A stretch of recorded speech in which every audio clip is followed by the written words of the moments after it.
हमें मिले समय तो हम नाच को आगे। चलिए बहुत बहुत धन्यवाद सुखदेव भाई को। सबसे पहले इस मंच पर उपस्थित हमारे मुख्य अतिथि के रूप में मुखिया जी, हमारे ग्राम के सर्वोच्च नेतृत्वकर्ता बलेश्वर भाई, अखिलेश भाई, हमारे चचा जी रामबरन दास और राजेंद्र भाई, सतेंद्र भाई, बुचन भाई, सारे हमारे सहयोग करता हमारे मंच पर उपस्थित हैं। सभी को हमारी तरफ से हार्दिक बधाई और आभार व्यक्त करते हैं। इसके बाद में हमारे जितने भी नवयुवक टीम के हमारे जो बच्चे हैं हौसला को काफी आगे बढ़ा चुके हैं। हम लोग को उम्मीद नहीं था कि यहाँ तक कई लोग का वर्चस्व होगा, लेकिन चलिए प्रेरणा का स्रोत ये लोग बने हैं, करके दिखा रहे हैं। तो हम लोग को खास करके अब जो इन लोगों ने ठान लिया है उसके लिए हम लोग अब उस पे अग्रसर होकर के हम लोग इसको सहयोग करेंगे और प्रयास करेंगे कि इस कार्यक्रम को हम लोग ज्यादा से ज्यादा सफल बनाएं। अभी जिस उद्देश्य से हम लोग चलने का कोशिश कर रहे हैं वो हम लोग के लिए सबसे बड़ा स्रोत जो है संत शिरोमणि रैदास जी हैं, बाबा भीमराव अंबेडकर हैं। आप अगर इनको मानते हैं तो इनके कहे गए सिद्धांत पे आपको चलने की जरूरत है। आप जय भीम बोलते हैं तो बोलना ही इनका एक बहुत बड़ा आपको काबिलियत नहीं है। इन्होंने जो लोगों को जो शिक्षा दिया था उस पे अमल करने की जरूरत होगा, और इन्होंने जो त्याग किया था तो वो त्याग आपके अंदर आना चाहिए, तभी आप जय भीम बोलने के लायक हैं। आप सिर्फ जय भीम बोलने से आप ही मत समझ लीजिए कि हम बहुत बड़े भीम आर्मी के सदस्य हो गए। इन्होंने जो त्याग किया था कि इनका पुत्र का मृत्यु हो गया था, लेकिन दलित समाज को बचाने के लिए लंदन इनको जाना था एक सम्मेलन में, और अपने मरे हुए बेटे को छोड़ करके ये चल गए थे। जो विमान 1 बजे उड़ान भरना था उसको जो है एक साजिश के तहत 11 बजे में उड़ान को भर दिया गया था। लगा कि अब पहुंच नहीं पाएंगे, लेकिन इन्होंने जल मार्ग से लंदन पहुंचे।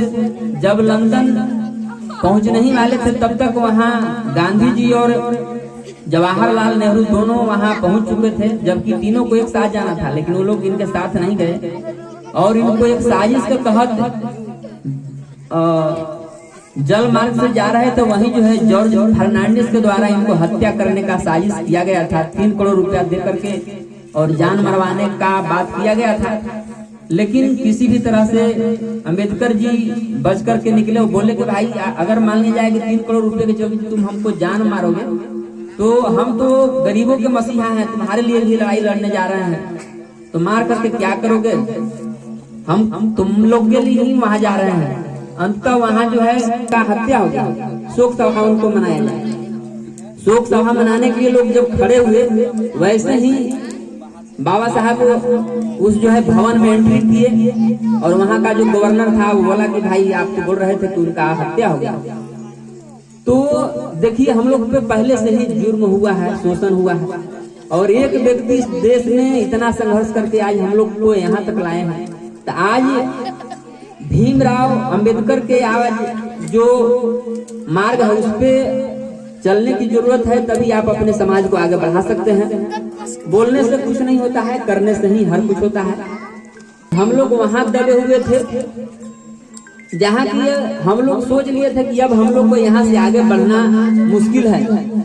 जैसे कि आप देखे होंगे कि जब शिकारी हाथी को फंसाता है तो जंगल में गड्ढा बनाता है और उसमें लकड़ी घास भूसा डाल करके छोड़ देता है। जब हाथी जब उससे रास्ते से गुजरता है तो बड़े बड़े हाथी तो बच जाते हैं, लेकिन जब उनके छोटे बच्चे होते हैं वो समझ में नहीं आता है कि इसके अंदर गड्ढा है और उसमें वो गिर जाता है।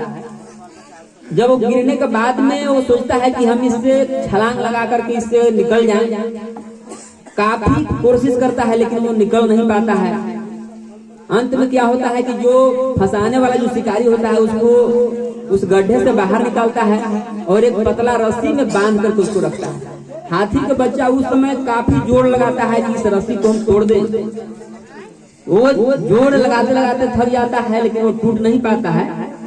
लेकिन जब रस्सी नहीं टूट पाता है तो उसी समय उसके दिमाग में ये बैठ जाता है कि अब हम इस रस्सी को कभी तोड़ नहीं सकते हैं।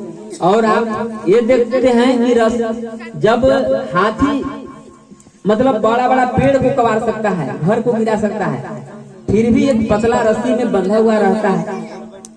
तो ये क्यों होता है? उसके माइंड में ये बात बैठ जाता है कि अब हम कभी जीवन भर इस यहाँ हैं वहीं रहेंगे, अब यहाँ से हम लोग बढ़ नहीं सकते हैं। लेकिन ये सत्य नहीं है। आप अगर प्रयास करेंगे तो प्रयास करके लोग साइकिल भी चला लेता है और प्रयास करके प्लेन भी लोग उड़ाता है। तो सीख करके ही सारा चीज होता है। आप अगर सीखना चाहेंगे तो आप ऊंचाई तक, शून्य से शिखर तक आप जा सकते हैं। तो सबसे पहले आपको शिक्षित होना पड़ेगा, संगठित होना पड़ेगा और तब संघर्ष करना पड़ेगा। यही उनका कथन था। तो बात तो बहुत है लेकिन समय कम है, इसलिए अपना वाणी को यहीं विराम देते हैं। जय हिंद, जय भारत। धन्यवाद। देखिए